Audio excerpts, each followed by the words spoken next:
Damas y caballeros, sean ustedes bienvenidos a esta presentación de La velocidad de tu sombra, de Jorge Alberto Gudiño Hernández, el que tenemos aquí dispuesto.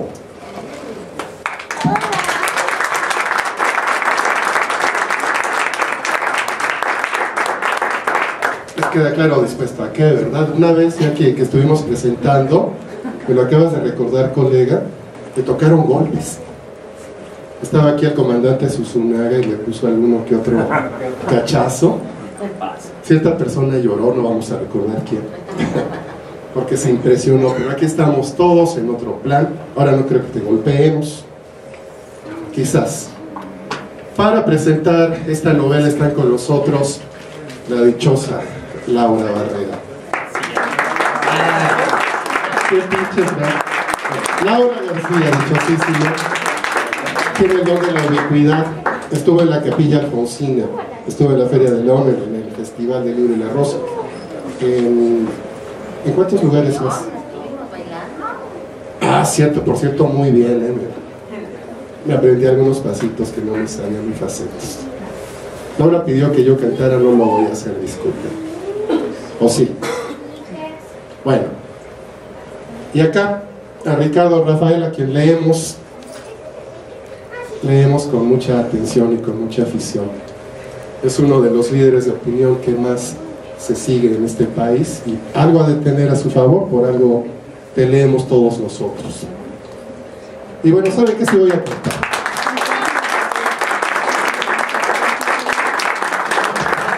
Sí voy a cantar porque mañana es Día de la Madre y viene el Twitter que...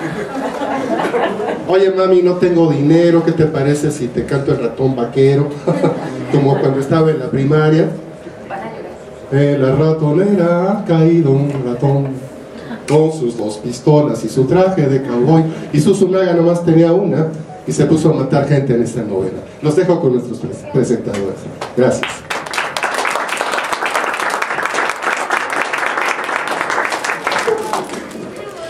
Hola, muchas gracias. No soy Laura Barrera, pero ahorita la llamo para que venga corriendo. Muchas gracias por estar aquí. Me encanta siempre venir a esta librería, a todos los eventos que hacen, que siempre son una reunión de amigos que amamos las letras, y eso siempre es un digno de celebrarse y de sacar una sonrisa. Así que muchísimas gracias por venir acá. Gracias a Jorge Alberto por permitirme hablar de Susunaga y bueno, pues qué gusto estar acá. Felicidades ante todo. Tengo que decir antes que nada cómo conocí yo a Jorge Alberto, porque sí, fue un avión, fue a miles de metros sobre el mar, en un avión que nos llevaba a Tepic, y yo andaba con una amiga sin saber que él andaba ahí, y sin saber que él era él, ¿no? Porque yo sabía de Gudiño, pero no sabía que era él, no le había puesto cara, y yo pues era el chisme, ¿verdad? Con una amiga. Y yo veía que así, Jorge Alberto como que se acercaba, hasta que ella dijo, ya no voy a dormir, ya prefiero escucharlas a ustedes. Entonces tuvimos todo el viaje a Tepic, pues ahí él dijo, él prometió que era muy discreto y que no has contado nada. No, qué bueno. Ya lo empecé a escribir. Luego ahí donde lo ven tan tranquilo, tan sosegado, tan entrañable y tan cariñoso, bueno, pues luego cuando leí su obra dije, no, pero Gudiño. Entonces dije, no, pues sí, realmente uno también puede conocer a sus amigos a través de las letras, a través de sus páginas, y cuesta mucho cuando uno conoce a Jorge Alberto luego identificarlo, o más bien imaginarlo sentado escribiendo pues todas estas peripecias policiales. Gudiño, que además me parece que podría haber sido uno de los personajes. Tienes como nombre de capitán o de jefe de policía, de comandante Gudiño, algo así. Me parecía que podría ser también. Pero bueno, el caso es que estamos aquí para presentar esta obra, que parece ser la tercera de, no sé si una saga, aunque me di a la tarea de buscar saga en el diccionario, porque ya saben que a uno se le da esta cosa de las palabras, y dije, ¿será saga? Y en realidad saga es, sí, una serie de relatos que se refieren a las aventuras y a las peripecias de diferentes generaciones de una misma familia. Entonces no sé si en realidad Susunaga entra dentro de esa... Porque además entiendo que ha pasado muy poco tiempo entre las tres historias, entonces no sé si es suficiente para llamarlo saga, pero desde luego sí es el tercero de una hasta ahora trilogía, Vamos a ver, y luego nos contará Jorge Alberto si esto tendrá continuación, que se ve que sí. Y bueno, pues me da muchísimo gusto que este género policial pues también se dé en México y te unas a una larga lista de personas, de autores que ya son legendarios. Tenemos por supuesto a Paco Ignacio Taibo, a Bernal, a Elmer Mendoza, a Beth incluso, a Fernanda Melchor, que también podríamos ahí incluirla para que haya también alguna mujer en todo ello, y que en México se desarrolle este género, digamos, esta manera de contar relatos, en la que siento que te has saltado bastantes características, porque también me di a la tarea de buscar las características que hacen que una novela sea policíaca, y me encontré algunas cosas divertidas y bueno, tiene que seguir un orden cronológico en un primer momento, cosa que sí sucede, y además digamos que si te das a la tarea de describir muy bien el día a día, pasan pocos días, o sea, poco tiempo desde la primera historia de este personaje tan entrañable, pero últimamente digamos que la novela policíaca ha tenido diferentes cambios y hacen muchos brincos.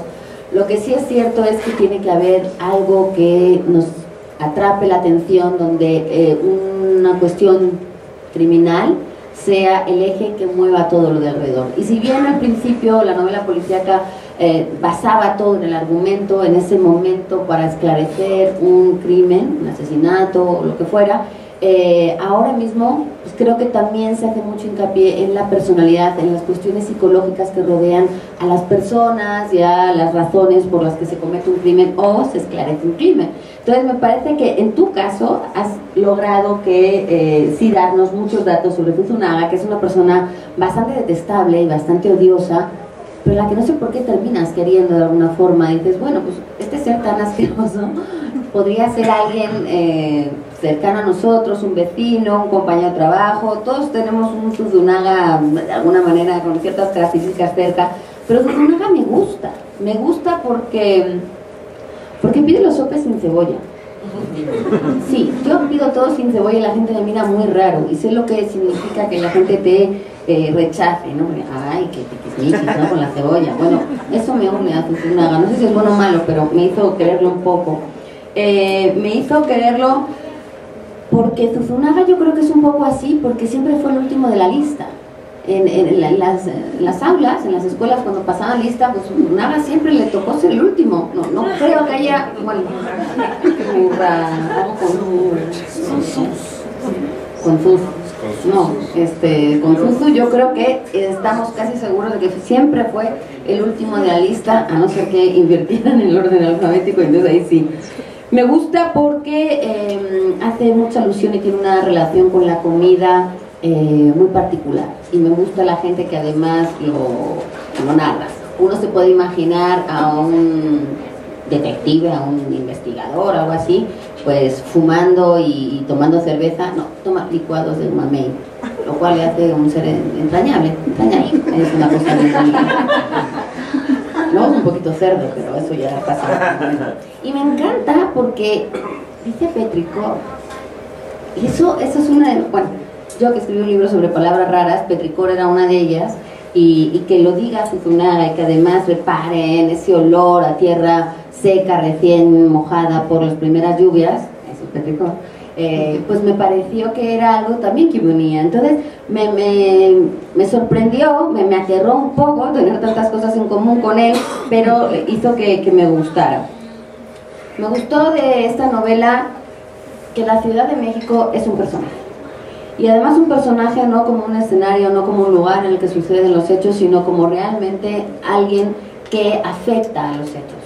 Hay pocas narraciones noveladas que tengan que ver con el temblor, sobre todo con los temblores de esta ciudad. Siempre hablamos de los temblores como un testimonio, como una tragedia, como algo que denunciar, como algo de lo que sufrimos, lo que sea, pero nunca ha estado, bueno, no sé si nunca, pero pocas veces está. Yo me acordaba ahora de la película Roma, donde se ve el temblor del 71 y cómo aparece ahí, ¿no? Como algo que pasa en la ciudad, algo que sabemos que es parte de los chilangos y que vivimos, y con eso siempre estamos como en alerta. Y me parece, y te aplaudo, que toques el tema del temblor de una manera tan elegante también, porque me encanta que Zuzunaga no es un héroe que se pone a salvar ni ayudar, nada. Zuzunaga conscientemente dice, yo no quiero ayudar. Y hay mucha gente que opina eso, pero pocos se atreven como a decirlo, y es muy respetable, sus razones tendrán cada uno, pero creo que más que un antihéroe lo que te convierte es en una naturaleza humana que es parte de lo que somos. Entonces, la Ciudad de México, donde además se describen muchas cosas, por ejemplo, el segundo piso, donde sucede este asesinato que ocurre en esta tercera entrega de esta no saga de Zuzunaga. Es en el segundo piso, y el segundo piso aparece como una serpiente suspendida, lo cual es una metáfora bastante padre. Hay más metáforas, por ejemplo, la bahía del segundo piso, que son esos lugares donde parece que va a aparecer en cualquier momento una continuación de un segundo piso que nunca se ha terminado, pero ahí está. Él lo llama Muñón, y me parece muy acertado, porque efectivamente es una parte que está ahí, que es parte de un cuerpo, pero que no se sabe qué va a pasar con ella, y ahí es parte del escenario.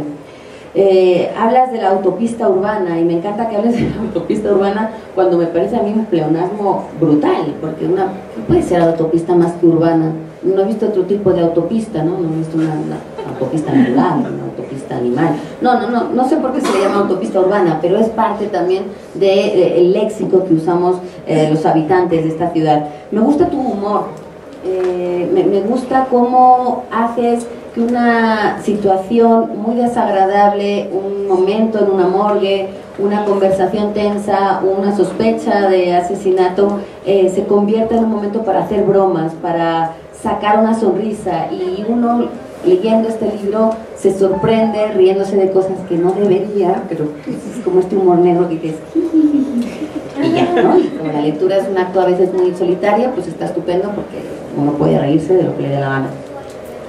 El lenguaje de tu novela me parece que es muy tuyo. Es muy difícil a veces describir el estilo de un autor, porque dices, ¿qué destacarías? ¿Cuál es la seña de identidad de un autor? Y a veces es difícil destacarlo de los otros.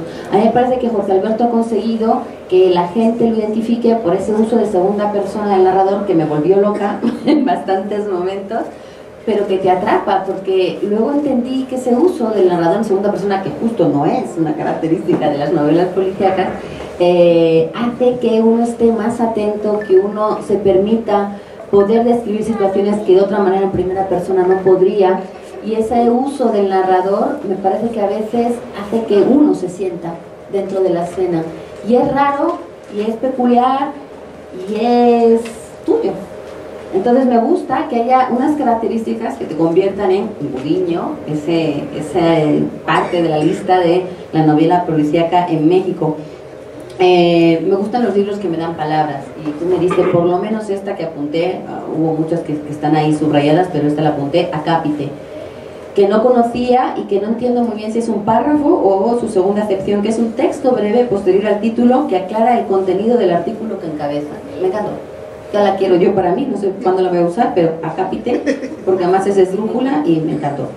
¿Qué más cosas puedo decir de tu texto? Bueno, pues el que no la haya leído, no le quiero contar la historia, pero Zuzunaga es un detective que se dedica a esclarecer algunos asesinatos. Él mismo intenta hacer uno al principio de la novela para no dejar lugar a dudas.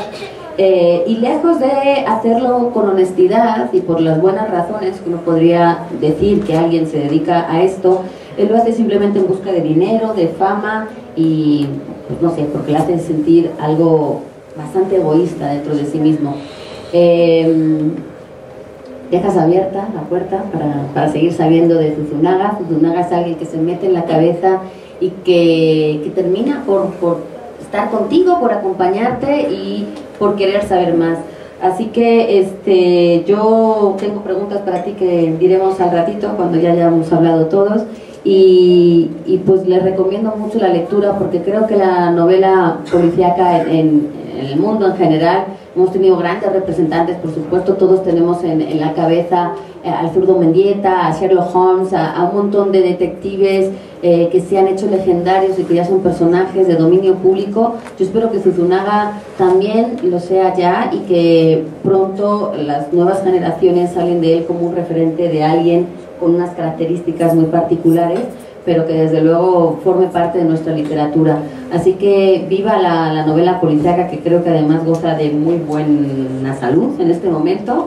Gracias por regalarnos otra entrega de Zuzunaga, que además siento que redondea bastante cómo empezaste toda la historia de Zuzunaga. Yo creo que acá aterrizas muy bien, no solamente el conocer cómo es él, todos los entresijos familiares que tiene, todo su tormento que le hace llegar a México, y que arrastra a pesar de dedicarse a una cosa tan espantosa. Uno se plantearía cómo es la vida de una persona que está investigando asesinatos y que está tan cerca de lo más cruel y mezquino del ser humano. Cómo es luego llegar a casa, cómo es su día a día, por qué bebe licuado de mamey, ¿no? Entonces me parece que nos llevas, nos trasladas y nos das una historia muy entretenida, muy bien hecha, muy bien narrada, y sobre todo que cumple, a pesar de lo que te acabo de decir, con todos los requisitos para que sea una novela policíaca, que espero que sea una más de una larga lista, y que sigamos sabiendo mucho de ti, Jorge Alberto. Así que felicidades, y nada, Zuzunaga, dejen de bulearlo, es una buena persona dentro de todo, y algún día podrían necesitarlo en su vida, ojalá que no, pero visiten los puestos de licuado de mamey porque ahí va a estar. Gracias, felicidades, y a seguir disfrutando de tus letras.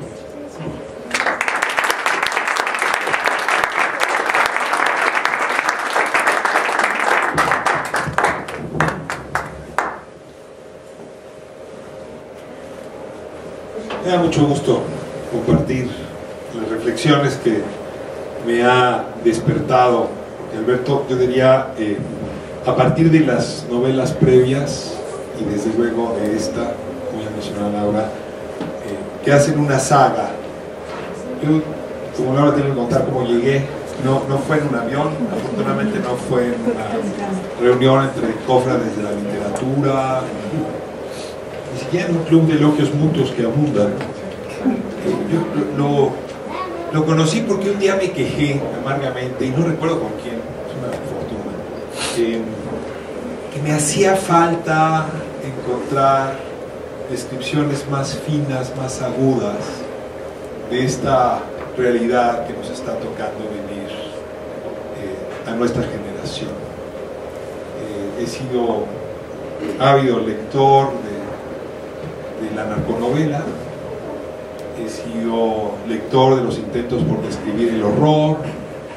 Algunos textos son abismales, ¿no?, imposibles de terminar, otros juegan en efecto en el área de lo jocoso, lo visible. Y la verdad es que esta circunstancia que vivimos no puede tampoco ser descrita de esa manera. Y en esa queja me encontré con una recomendación: lea Godin. Y literalmente creo que fue en esta librería, una parecida, que tomé el primer texto. Y así lo conocí. Luego tuve la enorme suerte de entrevistarlo, y supongo que nos caímos bien porque por eso me invitó, no porque haya otra razón. Y sí tengo que decir que esa recomendación tenía asideros. Sí me parece que Alberto logra una descripción de nuestra época que quizá breva de la experiencia de otros que lo han intentado. Y quiero profundizar un poco en este argumento. Es decir, la tragedia del siglo XIX inglés, no exagero con la comparación, pues Dickens la heredó con sus obras, y uno puede más o menos penetrar en su época gracias a su obra. Si uno quiere entender cómo era el bucólico urbano, el rosado tiempo de nuestros padres, de pronto de perfil es una buena forma de aproximarse a la ciudad de México. Un poco después Bolaño, en fin. Y yo sí tengo la impresión de que el talento de este narrador que tiene ustedes sí logra descripciones muy precisas. Y hay algunos argumentos que compartiría con ustedes para ampliar esta impresión. El primero, Laura ya se aproximaba a ese argumento, es la descripción de los lugares. Es extraordinario para describir, yo diría, la periferia de la ciudad. Ese lugar donde Susunaga se pasea es la periferia de la comunidad, la periferia de la sociedad. Cada quien tiene su propia periferia, pero uno reconoce ese olor a asfalto. Y en efecto, esos puestos de sopa, la impertinencia de recibir una llamada por el celular cuando uno tiene los dedos llenos de queso. Hay texturas, hay olores, hay sonidos, hay personajes que están ahí en una descripción que muy rápido le hace a uno apartarse del libro y meterse en las imágenes que uno tiene como experiencia propia. Es decir, lo obliga a uno a experimentar lo que guarda como memoria de su propio espacio y su sociedad. Por el otro lado, hay que decir que es impecable a la hora de construir personajes desde su nombre. Desde luego, Cipriano Susunaga, ya de suyo hay un personaje de esto. Yo quiero conocer a alguien que se llame así. Por cierto, confesó que existe el nombre. Pero en esta novela hay todavía un nombre mejor, un apodo mejor que el de Susunaga. Pitaya, hay que hacer mucho cuidado con la última sílaba para respetar al personaje. Y claro, Susunaga se pregunta, ¿y este por qué le dicen Pitaya? Claro, cuando lo conoce, poco después de que lo conoce, lo describe impecable, dice, no hay caricia posible sobre su cara, uno se espinaría. La frase es redonda, es perfecta. Pero esta es una de muchísimas frases trabajadas como el orfebre, y no un orfebre barroco. Creo que hay un nivel de sencillez que en realidad se logra con una, si no exagero, con un rosario de haikus. Ahí voy a poner un poco más larga, pues, pero que me marcó seguramente por algún pleito que tuve la semana pasada. Aquí no le ha ocurrido esto. La semilla del enojo anidando en el campo fértil de la torpeza emocional. A ver, ¿quién no se ha dado cuenta cómo el enojo empieza a subir de la boca al estómago hacia arriba? Y se sabe tan torpe que a la hora de expresar ese enojo no va a ser más que provocarme. Este tipo de frases creo que es lo que hace una obra excepcional. No solamente hablo de esta novela, sino de la serie. No sé cuánto tiempo se tarda en construir una de esas frases, pero no son frases improvisadas. Son frases cuidadosísimas que en efecto hacen que uno vaya entrando en esta narración sabiendo que está leyendo un relato terrible de su época, pero también lo está haciendo a través de la poesía y también lo está haciendo a través de un trabajo literario que sublima lo que se está explicando. A partir de esto quiero traer a cuento uno de los textos que escribió Italo Calvino un poco antes de morir, estas propuestas que hizo para el siguiente milenio, donde decía que mirar de frente a Medusa como perfección lleva a que los seres humanos nos volvamos de piedra. Creo que eso le ha pasado a muchos narradores de nuestra época, que a la hora de producir obras que tratan de mirar esta violencia, esta falta de paz, este cinismo, lo hacen en una descripción puntual de los hechos que es demoledora, pero que acaba volviendo nuestro corazón de piedra. ¿Qué es lo que ocurre? Dice Calvino, que para matar a Medusa lo que hizo Perseo fue utilizar su espejo, y el espejo le sirve en efecto para enfrentar a ese monstruo, y la literatura es ese espejo. la única manera de enfrentar esa realidad aterradora es a través de ese espejo que es la literatura. Y en ese sentido, creo que por eso la descripción es tan perfecta. Y yo ahí sí diría, aprecio a varios de los nombres que mencionó Laura, no voy a pintar responsabilidades, pero no tienen esta destreza estética. Y creo que esa es la gran diferencia. Han construido personajes jocosos, divertidos, chocarreros, gordos, flacos, que comen tacos, en fin, pero ninguno tiene estas frases, esta forma de escribir, esta construcción de personajes que nos permiten tomar la distancia suficiente para acercarnos a una época. Y aquí es donde empiezo a resbalar en lo que repito. Susunaga somos nosotros. Por eso está escrito en segunda persona. Somos una época amoral. Somos una época cínica. Somos una época que a veces comete actos altruistas. Es milagroso, pero bueno. Que a veces tiene corazón, pero que también está sobreviviendo en un entorno terrible. Somos una época donde se antoja asesinar al jefe y ponerle cristales en el tequila. Somos una época donde la justicia es el territorio de lo increíble y donde nada parece lógico. Somos una época que necesita urgentemente conciencia. Y si hay algo por lo que Susunaga es entrañable, porque tiene conciencia, a pesar de todo.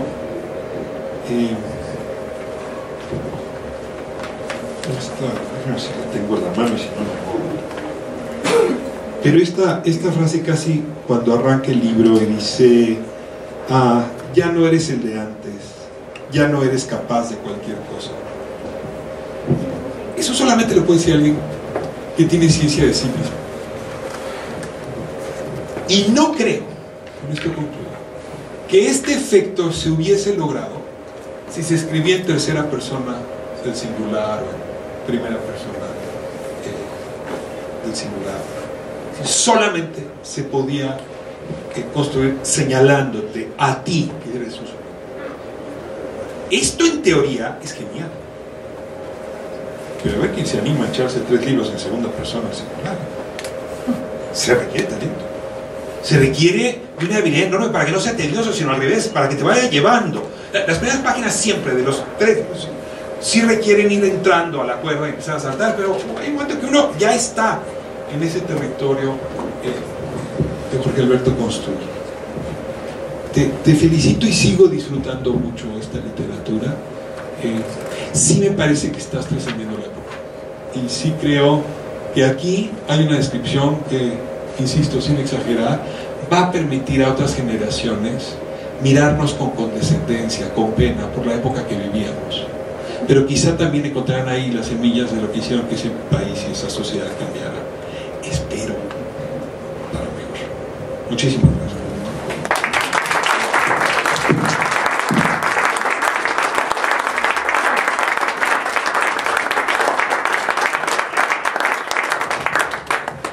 ¿Qué tal? Buenas noches. Lo primero que debo decir es que me han fallado. Habíamos quedado que iban a hablar 40 minutos cada uno, no fue suficiente.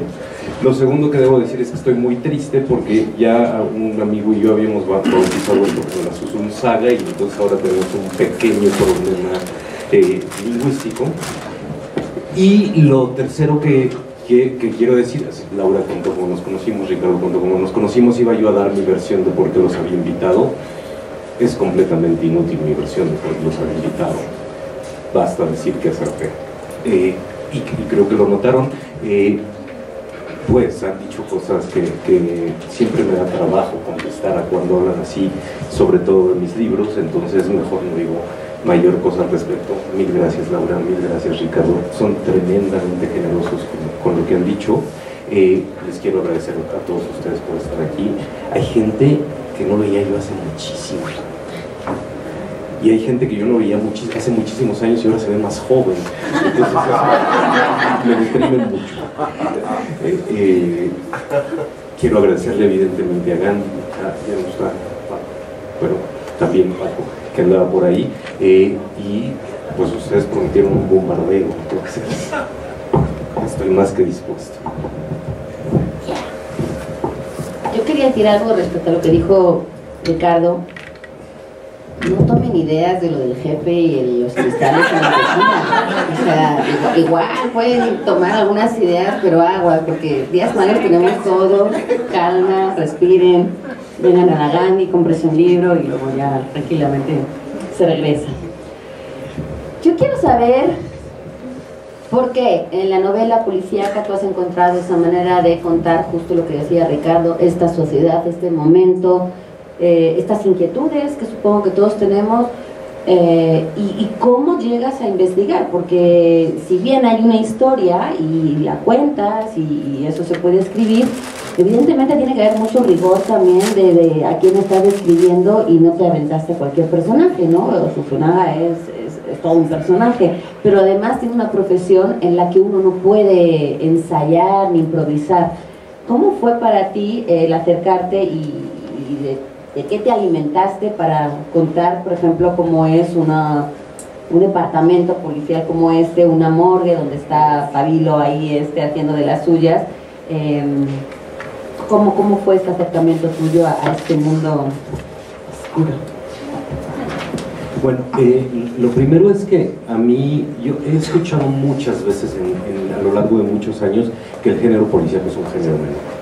Probablemente incluso en estos deslices que tiene el propio pensamiento de uno, también en alguna época de mi vida lo pensé, y sin embargo después, con muchas lecturas que se han ido acumulando, no soy especialista como lector de novela policíaca, aunque he leído muchas porque siempre me ha gustado leer de todo, me di cuenta de que es muy probable que la novela policíaca en general sea la novela que mejor refleja la sociedad de la que parte. Casi siempre, y es muy claro en nuestras referencias, ¿no? Conocemos muy bien el Londres de Holmes o el París de Simenon, ¿no? Lo conocemos muy bien y casi se vuelve una ciudad muchísimo más real o más tangible que otras, o que la que sí conocemos en persona, y que no llega a eso, y entonces uno a veces hasta siente que hay cierto desencanto cuando llega ahí, porque ¿y dónde está todo esto que me habían dicho que estaba, ¿no? Y que muchas veces es este panorama súper decadente de todas estas sociedades. En ese sentido me parece que la novela policíaca ayuda mucho a estar situada ahí, sobre todo porque finalmente, a diferencia de probablemente otras novelas que no son de la rama de la novela de aventuras, la policíaca está probablemente en esa rama, son novelas que tienen que suceder en lugares concretos, ¿no? Aunque se inventen, son lugares concretos, no hay otras novelas que pueden suceder donde sea ahí en sitios muy abstractos o en parajes que en realidad no intervienen en la construcción de la novela. Y lo otro es una rara, mi forma de investigación es muy peculiar, porque es una forma de investigación muy tramposa. Investigo por contraste, pero en realidad investigo sin investigar, ¿no?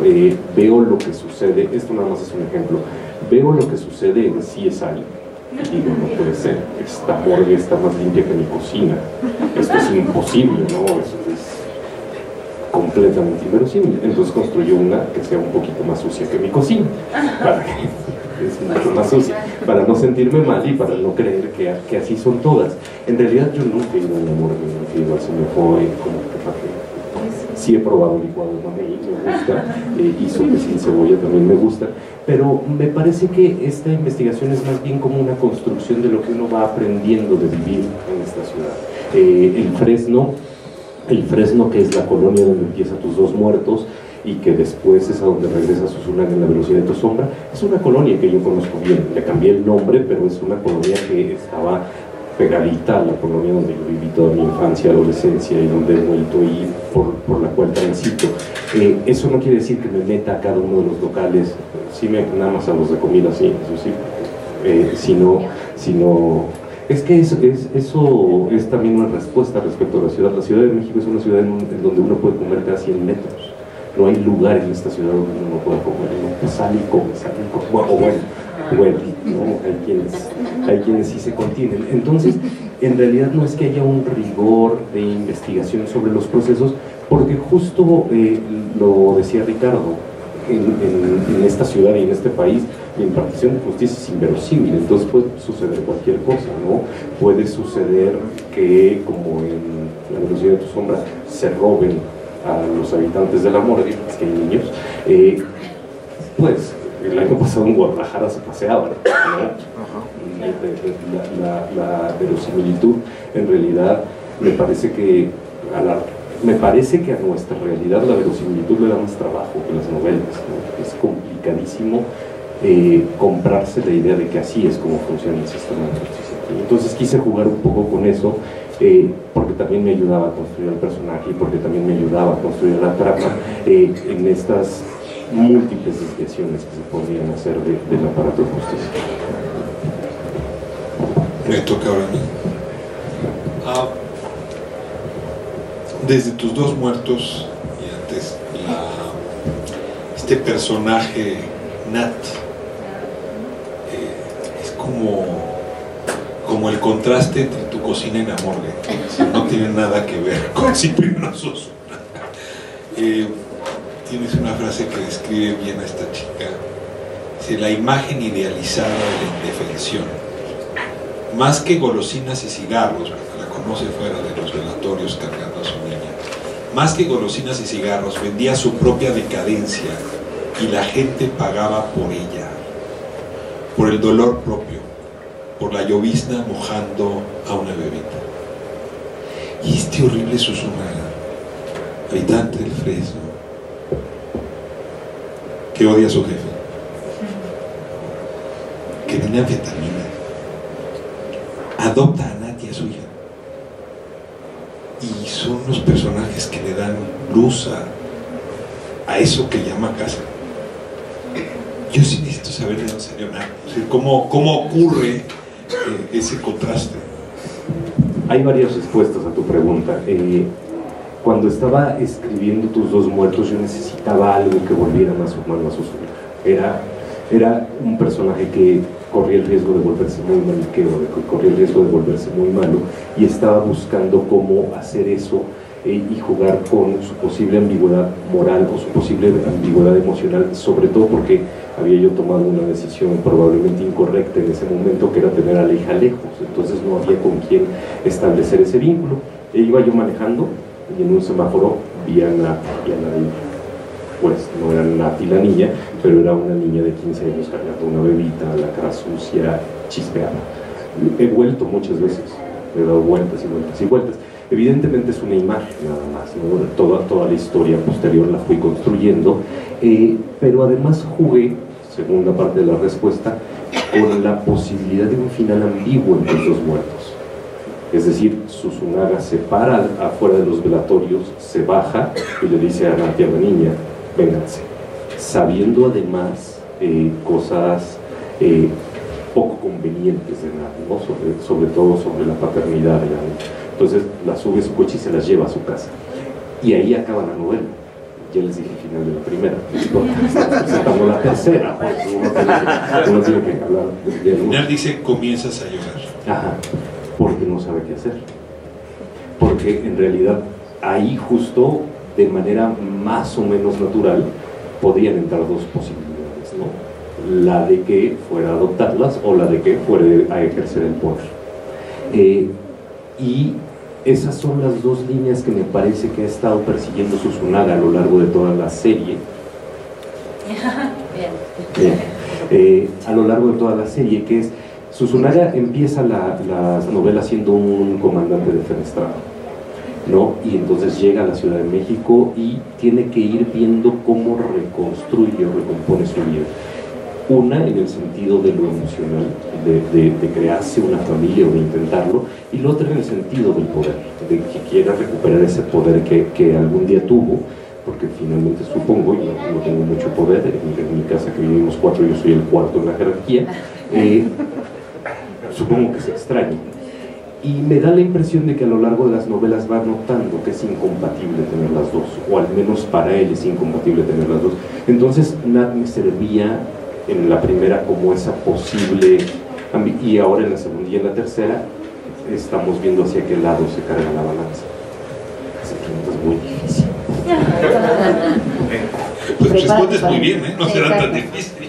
Nos gusta escucharte además. Yo quiero fijarme ahora en los títulos. Tus dos muertos, 7 son tus razones. Esperaba un número en la tercera, pero bueno, ahí me fallaste, lo siento, pero está la sombra, la velocidad de tu sombra, tú. Segunda persona. ¿Tiene algo que ver con esta segunda persona del narrador? Tiene esa sombra, quiero también que nos cuentes un poco qué está ahí implícito en ese título, porque en los dos primeros pues sí, se ve más. En el tercero también un poco hacia el final sobre todo, pero me gustaría que nos contaras la elección de los títulos, que siempre me parece un momento muy difícil en los libros, pero yo no sé si para ti supuso una pelea con el editor, o estaban ya en tu cabeza. Todo lo que dijiste. Cuando escribí Tus dos muertos, me quedaba muy claro porque eran tus dos muertos que tenía que ver justo con el número de fiambres acumulados en la historia de Susunaga. Cuando escribí 7 son tus razones, yo no me había dado cuenta aunque era evidente que había 2 números. El primero que me dijo fue Ramón, y mi editor, y me dijo, es decir, la tercera se va a llamar con un número, justo lo que tú pensaste. Y yo decía, no, es que la coincidencia no está en el número, está en la segunda persona. Tus dos muertos son tus razones, y la velocidad de tu sombra, que además son posesivos, ¿no? Entonces quería jugar con la idea de esa segunda persona en posesivo, y no, luego un montón me dijeron, ¿por qué no le pusiste otro número? Yo sufro mucho con los títulos, muchísimo. De hecho, suelo tener un problema de trabajo con los títulos, porque yo escribo a mano, pero no me espero hasta acabar para transcribir, entonces voy transcribiendo, sobre todo porque se me pierde el papelito y sufriría mucho, pero no puedo guardar la primera versión de la novela en computadora hasta que no tenga un título, porque detesto que se llame documento 1 o novela 4, ¿no? Es horrible. Entonces, no sé, es como... Tu novela 4. O novela tu 4. Claro, sí.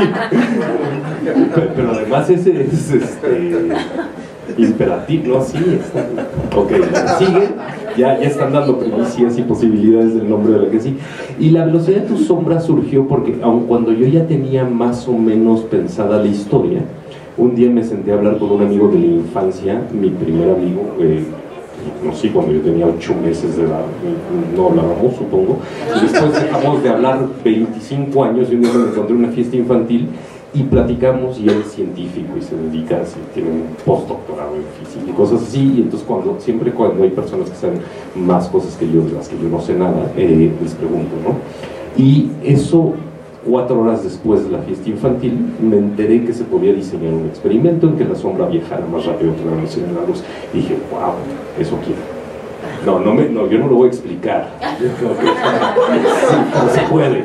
Oye, sabes más de esto que yo, así es que déjame preguntarte lo que es la sombra. Por ahí hay un ingeniero que sabe muchas cosas, quizá puede explicar. Pero sí se puede, pues, es un asunto de proyección. Pero la respuesta o la clave del asunto es que la sombra no es un objeto. La sombra es un no ser. Algo así. No ahondaré, no puedo. Mira, Peter Pan ya sabía de eso. Sí, pero se la cosió. Es cierto. La sombra. Tengo curiosidades parecidas a Laura con respecto al uso de la novela policíaca. Y coincidiendo con que la novela policíaca, la verdad, sí es un género que ayuda a describir sociedades, dilemas, en fin. En el caso mexicano hay algo de imposible, y es construir un policía honesto.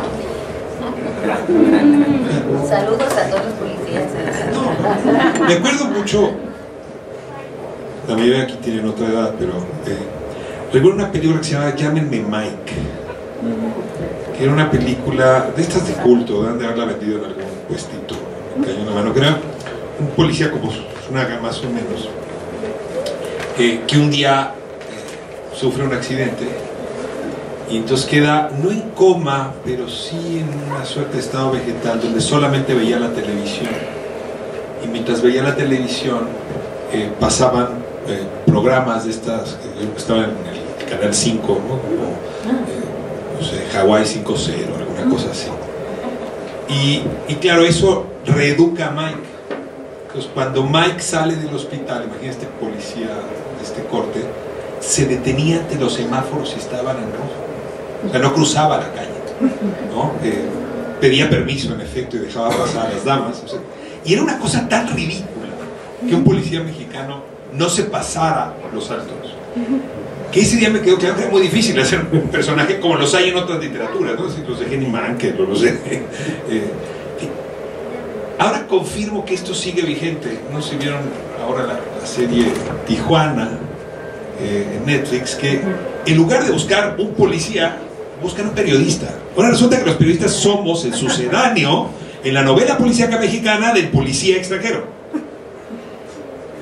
Y ya deslizaste por esa rampa. Eusebio Jiménez es un personaje que da para cuarto, es decir, claro, él es el que resuelve, él es el que sí está investigando, él es el que sí puede ser creíble. Y yo que estoy en el gremio, digo, no estoy en el gremio de la policía, a lo mejor los conozco mal, pero me cuesta trabajo un poco pensar que tenemos esa reputación moral tan elevada como para jugar el papel de sucedáneo. Pero te pregunto por Eusebio Jiménez, el periodismo en la novela tuya y en la policía. Yo no voy a generalizar respecto a la policía, me queda claro que a ti te gusta jugar con fuego, eso lo has dejado de manifiesto recientemente y muy seguido. Y además, está mi esposa aquí, no hagas eso. Y una vez estuve en una patrulla y me dejó preguntarle lo que quería yo al sujeto. Una vez me regresaron de la cárcel en una patrulla, pues, y yo no estaba preso. Siempre suena bonito decir cosas así, ¿no? Me regresaron de la cárcel en una patrulla en mi casa y llegué a mi casa en la patrulla, estaba felicísimo y fue muy amable y me contó muchas cosas.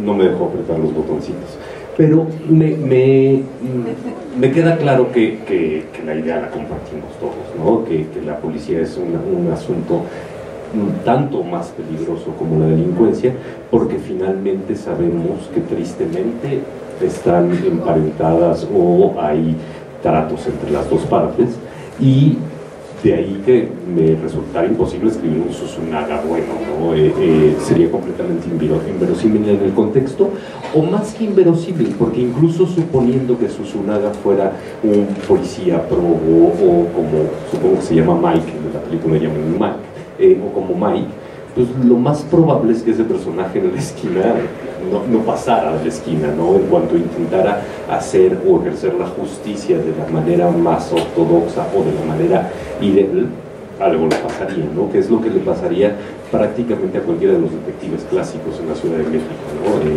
Piensen en el crimen aquí afuera, Sherlock Holmes no llegaría al metro, pues no llegaría, y Poirot todavía nos estaría preguntando a todos qué opinamos de lo que sucedió, ¿no? Porque su método de investigación era platicar. Y me parece que los periodistas sí hacen una labor que además la labor siempre la han hecho, pero en México se ha exacerbado, se ha vuelto más evidente en los últimos años. Son ellos los que han sacado los grandes temas, al menos los grandes temas de corrupción, los grandes desvíos, todo el tráfico de influencias. Es algo que no están persiguiendo las fiscalías, es algo que están señalando los periodistas. Y justo por eso, en ese sentido, me parece que se vuelve relevante la idea y la imagen del periodista como parte de los procesos de investigación. Yo quise ir un poquito más lejos, porque todos estos periodistas de los que hablo, los de la estafa maestra, etcétera, etcétera, no suelen ser periodistas de policía. Los periodistas de policía a mí me causan muchísima inquietud. De Nota Roja me causan muchísima inquietud. Yo conozco a alguno que ahora es un periodista muy reconocido, que empezó en la Nota Roja de Ciudad Juárez. Y entonces digo, bueno, es que este sujeto ve, no hay cosa que pueda ver que lo conmueva ahora, ¿no? Lo ha visto absolutamente todo, y cuando invita a reuniones en su casa y ya quiere que uno se vaya, empieza a contar estas historias, ¿no? No, es que no es que uno se vaya, es que uno de pronto se le va bajando. Entonces, uno estaba muy contento en la reunión y ya, poco sale uno deprimidísimo siempre en su casa.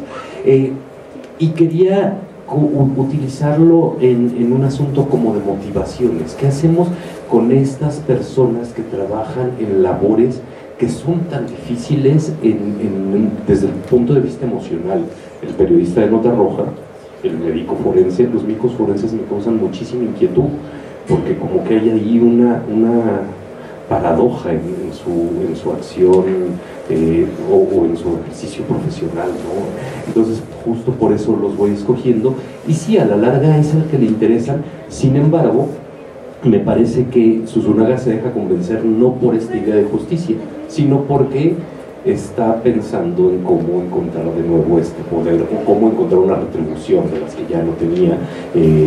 Tras el primer caso, él pide dinero, él pide cosas que no le dan, y entonces cada vez se enoja más, porque ahora Susunaga no solo pelea contra los malos, contra los criminales, sino que también pelea con la ciudad, y también pelea con el sistema, y también se pelea con su jefe.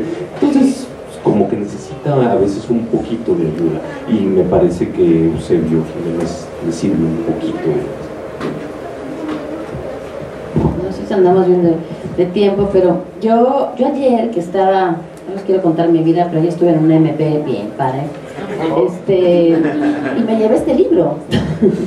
Y les juro que yo estaba ahí como tomando notas, y ya yo hago anotaciones así en el margen, no se me olvidó el libro, entonces no les pude traer ninguna de esas notas, pero estaba y decía, qué cañón, o sea, es como, claro, esto podría estar pasando acá, es el sitio más horroroso de la ciudad. Corroboro que no encontré uno bueno, ayer por lo menos. La de la recepción sí fue agradable, la de las fotocopias también, pero eso no son policía. Pero Susunaga es parte de tu vida. Yo quiero saber qué pasa cuando tú entregas este libro hasta que vuelves a escribirlo. ¿Cómo te acompaña Susunaga en tu día a día? Si estás con él, si ya es como es amigo del cunero de los 8 meses que conociste y nos dejaste de ver 25 años, este es un poco menos, pero ¿quién es Susunaga para ti? O como parte de ese creador, y como parte de, le tengo que dar un aliento más de vida en la siguiente, en tu novela 4, ¿quién es Susunaga en ti? Es alguien con quien me peleo, y mucho. En mis novelas anteriores a la serie Susunaga, siempre había intentado yo hacer cambios radicales, o de estilo, o de tipo de historia, ¿no? Entonces tenía alguna con 3 personajes encerrados en una casa, la que siguió había 51 personajes en 17 planos narrativos. Intentaba hacer eso, y yo no sabía repetirme así, o no quería hacerlo del todo, ¿no? Ahora con Susunaga me doy cuenta, porque además entre la 1 y la 2 de Susunaga escribí una novela que no es de Susunaga, entre la 2 y la 3 escribí una novela que no es de Susunaga. Justo ahorita estoy escribiendo una novela que no es de Susunaga, pero ya no me puedo desprender de Susunaga, no en las otras novelas, sino que cuando voy caminando por la calle y veo algo, digo, esto es para Susunaga, y entonces como que sí tengo que irlo acomodando, o irlo apuntando, sobre todo cuando como, por ejemplo, o cuando paseo por ciertos lugares.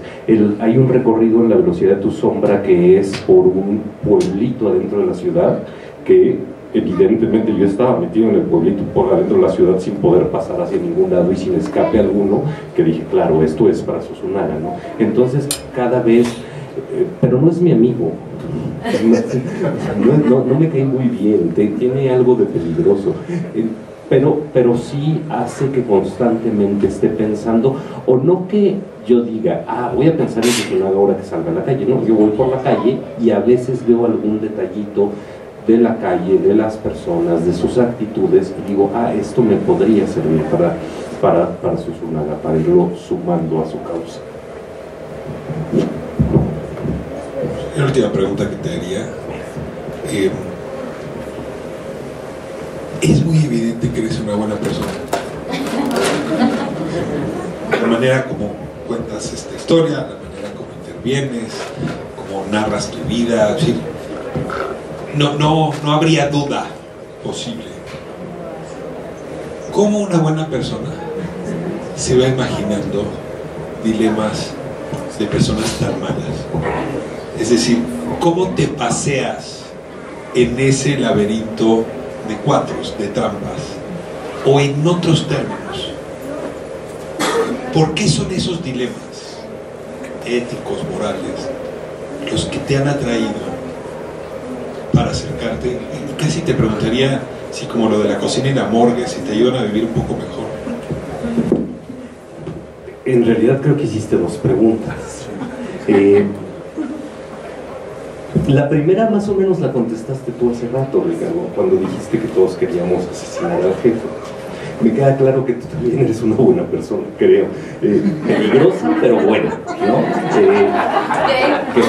Que es diferente. Peligrosa, pero buena. No, a lo que voy es a lo que sigue con eso. Creo que hay un problema de educación general que permite como que esta confusión, pensamiento, palabra o omisión. No es cierto. Uno puede pensar muchas cosas y uno puede saber que esas cosas que piensa están mal y ya. No es lo mismo pensar las cosas o no hacer las cosas que sí hacer las cosas. Y me parece que ahí está la clave del asunto, ¿no? Sí, a veces voy caminando y pues un día estaba yo en las escaleras eléctricas de la FIL y me encontré un billete de 50 pesos en la parte de abajo, y hasta arriba de las escaleras de la FIL hay un policía siempre, y le dije, tome, me lo encontré allá abajo. Me queda claro que pues no se lo iba a dar a su dueño, no había manera de encontrar al dueño, pero no era mío. Pero pues sí, se lo quedó, pero no era mío. Pues era muy fácil pensar, si me lo quedo no pasa nada, si me lo quedo no estoy haciendo un verdadero mal, sí, pero no era mío. Y tampoco me iba a cambiar la vida, y tampoco iba a hacer esas cosas, y también podría haberlo dejado. Y en realidad me parece que lo hubiera dejado, y entonces ahí habría estado la omisión.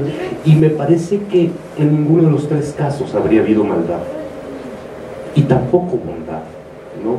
Es un asunto que se relaciona más casi con una respuesta que uno tiene, incluso sobre su propia reflexión, ¿no? Entonces, yo sé que matar a mi jefe está mal, y no está, pues lo puedo decir, pero eso no quita que lo pueda imaginar, y que lo puede imaginar constantemente.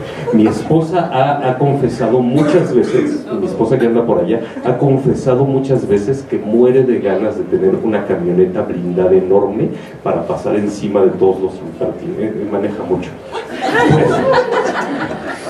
No sé si sea una buena persona, por eso no hemos hablado de planes de financiamiento. Pero es un pensamiento que se me hace que es común. Si todos nosotros hemos manejado en la ciudad, todos nosotros nos hemos enojado, incluso en abstracto. Nos enojamos con los que pasan delante de nosotros como si fueran culpables de algo, ¿no? Entonces me parece que la respuesta a esa parte de la pregunta está en que uno es capaz de reflexionar sobre su propia imaginación y no llevarla a cabo. La verdad es por cobarde, porque si no ya... La segunda parte de tu pregunta ya se me olvidó, o sea que creo que es muy positiva. Es decir, poner tus pensamientos en blanco y negro a lo mejor te hace que por obra te salves de hacerlo, ¿no? También, pues sí, finalmente escribir sí es una forma de terapia, ¿no? Y sí es una forma de exorcizar demonios, y es una forma de salir un poco adelante, pero también es una forma, y me parece que esto pasa cuando uno escribe, pero sobre todo cuando uno lee, es una forma de adquirir una experiencia ajena. Y al adquirir la experiencia ajena de esta forma, uno ya no necesita llevar a cabo una experiencia ajena. Creo. Porque si en serio hicieron preguntas muy complicadas. Ya me dijeron que ya es hora. Quiero agradecerles de nuevo. Ahora sí, ya que vamos a acabar y ya que dijeron cosas bonitas, voy a confesar la verdad. Invité a Laura porque quería saber cómo sonaba Susunaga en ese otro español. Sí, claro. Y a Ricardo porque me gustan muchísimo sus lentes. No, en verdad, mil gracias. Han dicho cosas increíbles de las novelas. Mil gracias. Gracias.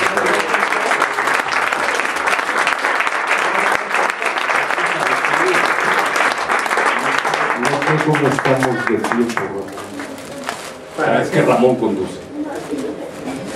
No, ves que tienes que firmar, colega, creo que tienes... Yo diría que...